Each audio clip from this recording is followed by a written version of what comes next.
Bismillahirrahmanirrahim. Assalamualaikum warahmatullahi wabarakatuh.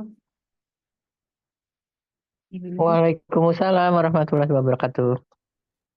iya, ibu-ibu berhubung teacher sedang ada acara, maka kita sekarang mendengarkan rekaman suara dari teacher aja ya teman-teman ya. Bentar ini saya. Oke, Nov. Nah, ini diceritakan Oh, sebentar ya. Anna Bilala Tahu ini.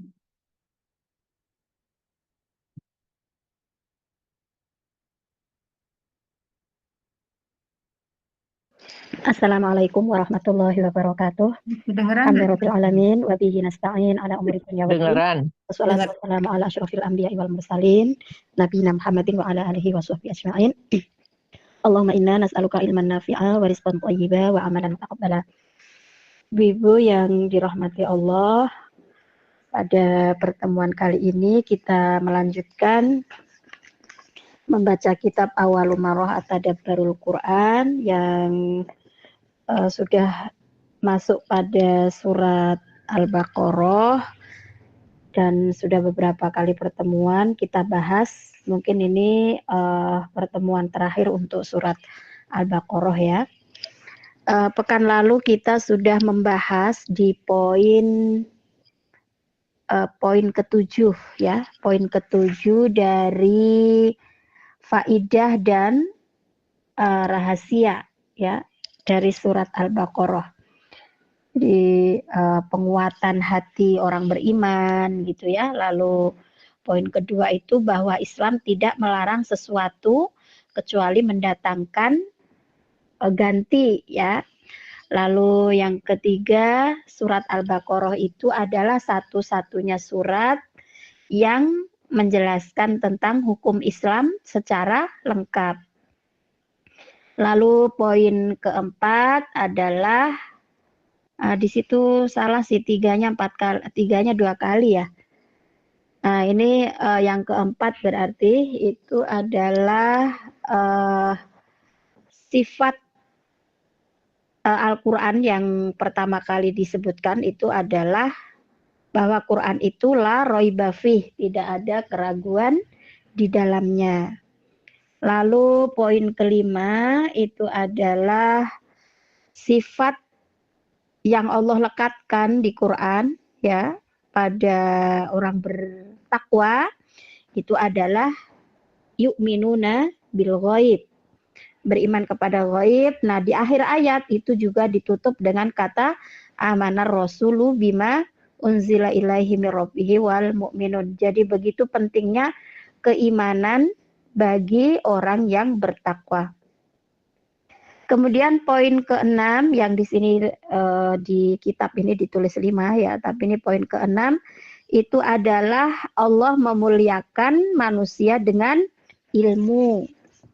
Kemudian poin ke-7 itu adalah taubat hamba. Hamba itu apa? Mahfufatun bitau bataini. Jadi ada 2 taubat itu ya. Taubat at-taufik dan lalu bagaimana taubat itu diterima. Lalu poin ke-8 kemarin di pembahasan terakhir bahwa kita tidak perlu, kalau bahasa Jawanya itu gumun ya. Gumun itu suka heran gitu. Pada orang yang, jadi ada sebagian orang itu yang hatinya keras sampai dia melakukan perbuatan yang lebih buruk daripada hewan. Nah, sekarang poin yang ke-9 di sini dibahas tentang kata uskun. Di surat Al-Baqarah itu ada ayat a'udzubillahi minasyaitonirrajim wa qulna ya adamuskun anta wa zaujukal jannah. Dan kami berkata, wahai Adam, tinggallah kamu dan istrimu di surga. Nah, di sini menurut pengarang kitab ini mengatakan di situ digunakan kata uskun, itu menunjukkan isyarat pendeknya waktu Adam dan istrinya tinggal di surga.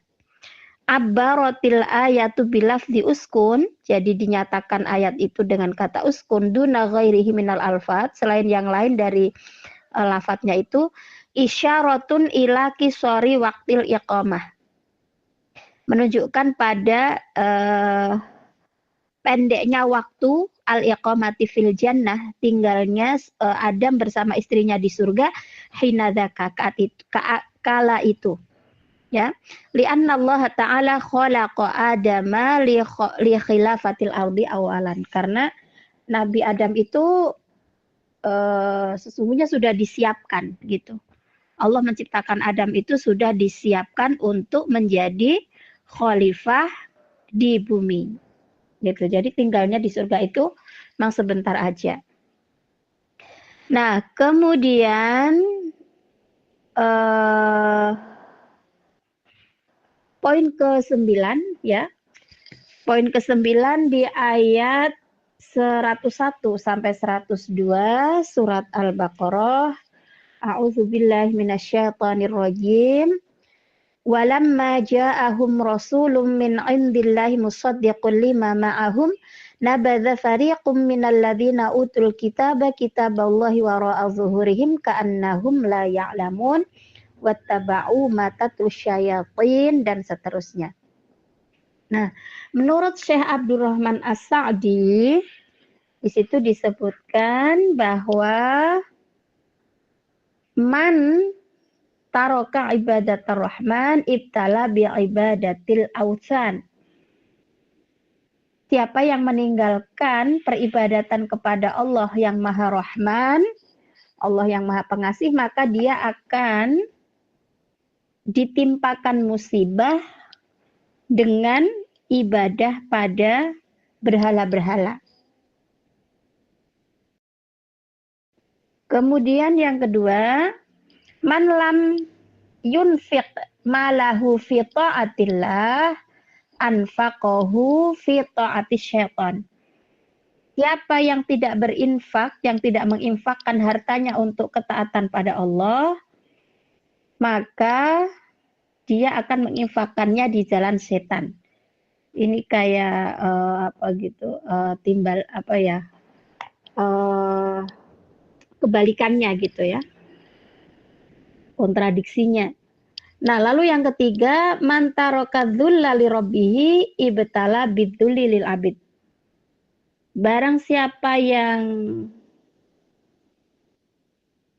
tidak menghinakan dirinya kepada Allah, maka ia akan rendah di hadapan hambanya, akan direndahkan gitu oleh manusia. Siapa yang tidak merendahkan diri di hadapan Allah, maka dia akan direndahkan oleh hambanya. Lalu mantarokal haqqa ibtalal bil batil, ibtala bil batil. Siapa yang meninggalkan kebenaran, maka dia akan diuji dengan kebatilan. Kadzalikal Yahud, sebagaimana orang-orang Yahudi, lamana bazu kitaballah, ketika mereka mencampakkan ya kitab-kitab Allah karena tidak menjalankan ajaran agamanya, maksudnya ajaran yang ada dalam kitab Allah itu ittaba'u ma tatlus syayatin. Jadi mereka itu sesungguhnya mengikuti apa yang diajarkan oleh setan. Nah, jadi ittaba'u ma tatlus syayatin itu penjelasannya adalah bahwa barang siapa yang tidak beribadah kepada Allah, tidak menafkahkan hartanya untuk ketaatan pada Allah, lalu tidak merendahkan diri di hadapan Allah, meninggalkan kebenaran, maka sesungguhnya yang dilakukan itu adalah kebalikannya, berarti semua itu dilakukan untuk setan. Maka dia ibadahnya pada setan, meninfakkan hartanya pada karena taat pada setan, kemudian nanti akan direndahkan oleh manusia dan akan diuji dengan kebatilan. Itu makna dari wattaba'u ma tatlus syayatin. Lalu menurut pengarang kitab ini mengatakan wahadhihi sunnatun qadariyah. Ini adalah udah sunnatullah gitu ya. Wa hikmatun ilahiyah, dan kebijaksanaan ketuhanan, maksudnya itu udah hukum alam gitu, bahwa yang tidak menjalankan aturan-aturan Allah maka sungguhnya dia itu menjalankan ajakan setan. Nah, lalu sekarang yang ke-11 itu ada ayat a'udzubillahi minasyaitonirrajim. Ya ayyuhan nas u'budu rabbakumul ladzi khalaqakum walladzina min qablikum la'allakum tattaqun. Hai manusia, sembahlah Tuhan kalian yang menciptakan kalian dan orang-orang sebelum kalian agar kalian bertakwa. Nah, ini maknanya apa? Poin-poinnya adalah ayat ini bisa kita pahami dalam poin-poin berikut ya. Yang pertama, bahwa yang kita pahami dari ayat ini mengandung seruan. Maka di sini disebut hadhil ayah al-karimah, surat ayat yang mulia ini tadammanat da'watul khalqi ila ibadatillah, mencakup mengandung ajakan ya, dakwah itu ajakan, al khalqi ajakan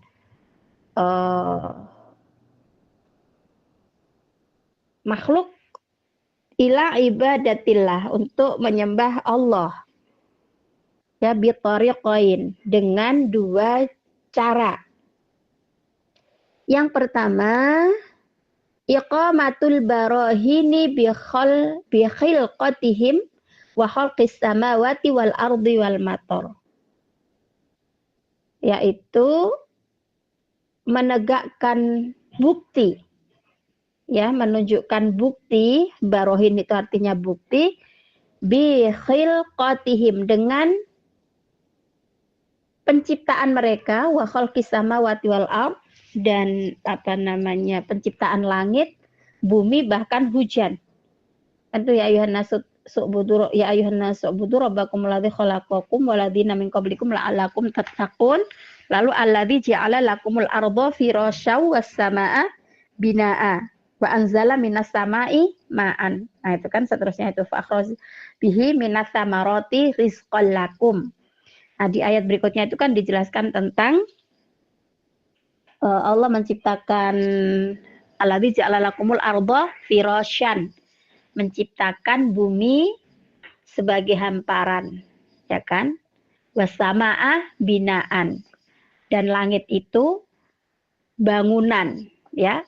Lalu diturunkan juga hujan yang kemudian diciptakan bermacam-macam tumbuhan dan buah-buahan itu. Nah, maka di sini ajakan atau seruan untuk beribadah kepada Allah itu yang pertama dengan dibukakan alasan ya, logika, supaya kita ini merenung dan berpikir bahwa Allah ini loh yang menciptakan langit, bumi, ya, dan dengan hujan itu bumi dibasahi dengan hujan, lalu turunlah, lalu Allah juga ciptakan bermacam-macam tumbuhan atau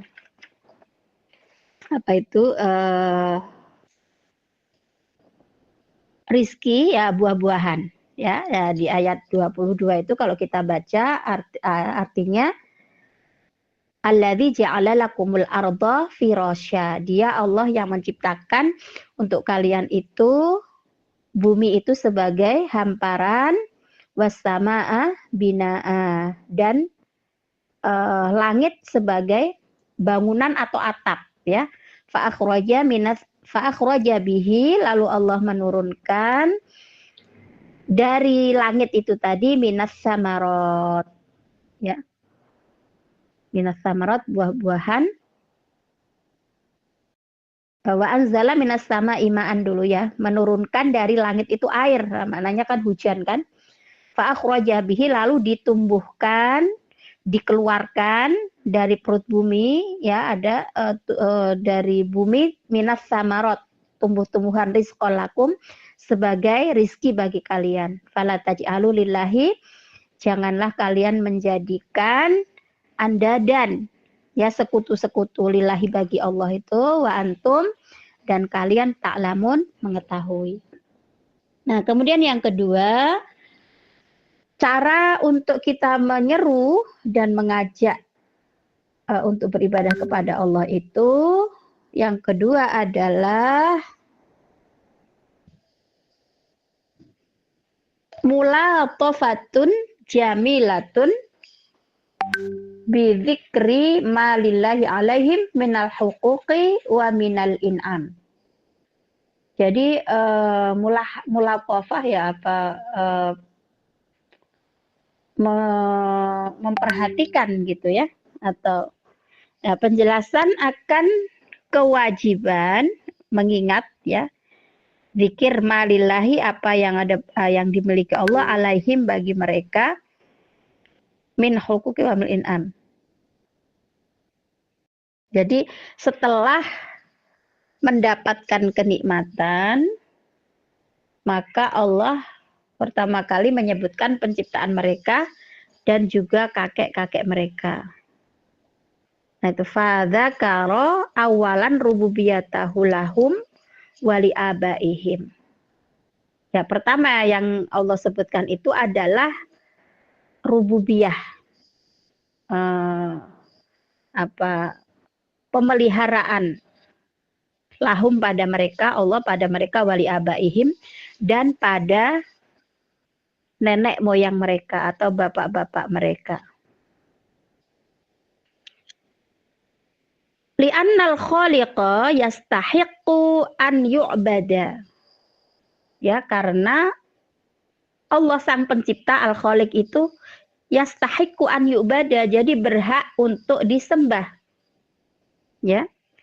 Tsumma dzukira ma'an amallahu bihi alaihim, lalu disebutkan apa yang Allah berikan nikmat pada mereka. Li'annal mun'ima yastahiqu an yu'bada wa yushkara, karena pemberi nikmat itu ya, pemberi nikmat itu berhak untuk disembah dan diucapkan terima kasih. An yushkara, zat yang memberi nikmat itu pantas disembah dan disyukuri. Nah, lalu di sini kita diajak untuk merenung lagi, wa ta'ammal qaulahu, lalu renungkanlah firman Allah, ja'ala lakum rizqan lakum, jadi menjadikan untuk kalian rizqan lakum, rizki untuk kalian. Tash'uru bil lutfi wal wuddi bainaka wa bainar rahmani subhanah. Ini mengandung ketika kita merenung ja'ala lakum, menjadikan untuk kalian, rizqan lakum, rizki itu juga untuk kalian gitu maksudnya. Nah, itu tuh ada perasaan kelembutan gitu, bil lutfi wal wuddi, dan kasih sayang, bainaka, di antara kamu, wa bainar rahmani subhanahu, dan antara Allah yang maha rahman. Oke, jadi ja'ala lakum lalu rizqan lakum. Jadi di situ kan ja'ala lakum al-ardo, ya kan? Kemudian rizqan lakum itu juga dijadikan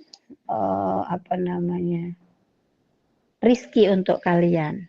Itu. Lalu poin berikutnya, al-maqsudul a'zam min hadhil ayah al-amru bitauhidillah. Jadi maksud terbesar yang teragung dari ayat ini adalah perintah untuk mentauhidkan Allah atau mengesahkan Allah. Nah, baik ibu-ibu sekalian, sekarang kita masuk ke surat Ali Imran, ya. Sedikit-sedikit nggak apa-apa yang kita dapat. Nah, surat Ali Imran ini punya dua nama, ya. Yang pertama surat Ali Imran, karena di situ di situ itu bukan al takrif ya, tapi alun atau alu itu artinya keluarga, ya. Keluarga Imran. Az-Zahra, Az-Zahra itu berbeda dengan Zahroh ya. Maka Fatimah putri Nabi itu bukan Fatimah Az-Zahroh, tapi Fatimah Az-Zahra. Zahra itu artinya yang berkilau ya atau pelita.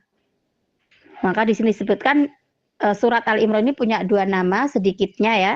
Nanti kalau misalnya di referensi lain kita temukan nama yang lain. Nah, itu sementara ini kita ketahui dari dua nama ini jadi dinamakan surat Ali Imran li'anna hadzal bait al-mubarak, karena apa namanya ini adalah keluarga yang diberkahi gitu. Karena Ramzan. Ramzan itu artinya tuh kayak apa ya? Tanda atau contoh lah gitu. Lisabati pada kekokohan, wassolahi dan kesolihannya, kebaikannya, wa khidmatiddin dan hikmat pada agama. Nah, dinamakan Az-Zahra li'annaha tunirut tariqa lisalikin. Surat ini dinamakan juga surat Az-Zahra karena tuniru itu menerangi ya, atau riko jalan lisalikina bagi yang melalui jalan itu ilallahi kepada Allah. Ma'a suratil Baqarah sebagaimana surat Al-Baqarah. Jadi kalau surat Al-Fatihah, surat Al-Anas dan Al-Falaq itu disebut Al-Mu'awwidzatain. Nah, surat Al-Baqarah dan Ali Imran itu Az-Zahrawain. Jadi dua surat yang sebagai penerang. Nah, Az-Zahra ini juga isim yang sama seperti kata Al-Azhar. Al-Azhar kampus ternama di dunia di Mesir itu ya. Itu Al-Azhar itu tulisannya bukan Al-Azhar hanya panjang yang apa namanya jamak dari Zahrotun itu ya. Dulu saya mengira begitu, tapi ternyata Al-Azhar itu adalah isim yang menunjukkan bisa jadi isim tafdil ya. Jadi Azhar dan Zahra. Kalau Azhar itu mudzakarnya, lalu Az-Zahra itu muannasnya. Seperti misalnya kata aswad dengan sauda itu ya. Kata asfar dengan sofro. Nah gitu. Jadi Azhar dengan Zahra. Nah itu artinya pelita atau menerangi jalan atau berkilau gitu. Nah, adapun keutamaan dari surat Ali Imran ini, Ismullahil A'zam fi hatainil ayatain. Jadi ada nama Allah yang agung di dua surat, di dua ayat. Di ayat Ali Imran ayat 2 ya, sebagaimana juga di surat Al-Baqarah 163. Wa ilahukum ilahu wahid la ilaha illa huwar rahmanur rahim. Nah, di sini dengan Asmaul Husnanya yang di surat Al-Baqarah ini disebutkan Ar-Rahman dan Ar-Rahim. Nah, kalau yang di surat Ali Imran itu Allahu la ilaha illa huwal hayyul qayyum. Jadi Asmaul Husnanya dengan menggunakan Al-Hayyu Al-Qayyum, yang hidup dan yang kekal. Yang satunya Ar-Rahman Ar-Rahim. Nah, kemudian wal haditsus sabiq fi fadliha ma'a suratil Baqarah. Jadi ini surat Ali Imran ini disebut Az-Zahrawain tadi.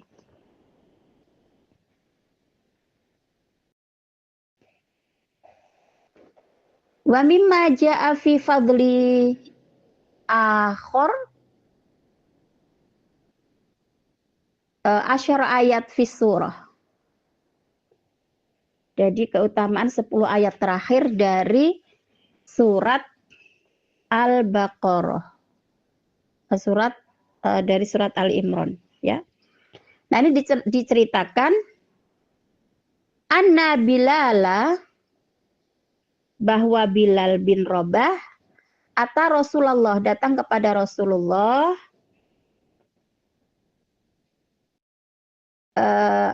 yu'adzinuhu bi sholatil fajri yauman. Jadi Bilal ini akan mengumandangkan adzan di sholat fajar atau sholat subuh, ya. Faro'ahu ya beki. Lalu Bilal ini melihat Rasulullah itu menangis. Fakola, maka ia pun bertanya kepada Nabi, ya Rasulullah, ma yubekika, wahai Rasulullah, apa yang membuatmu menangis? Wa qad ghafarallahu laka ma taqaddama min dzanbika wa ma ta'akhkhar. Sementara Allah kan sudah mengampuni dosa-dosamu, wahai Nabi, apa yang lampau dan apa yang akan datang. Kenapa Nabi masih saja menangis?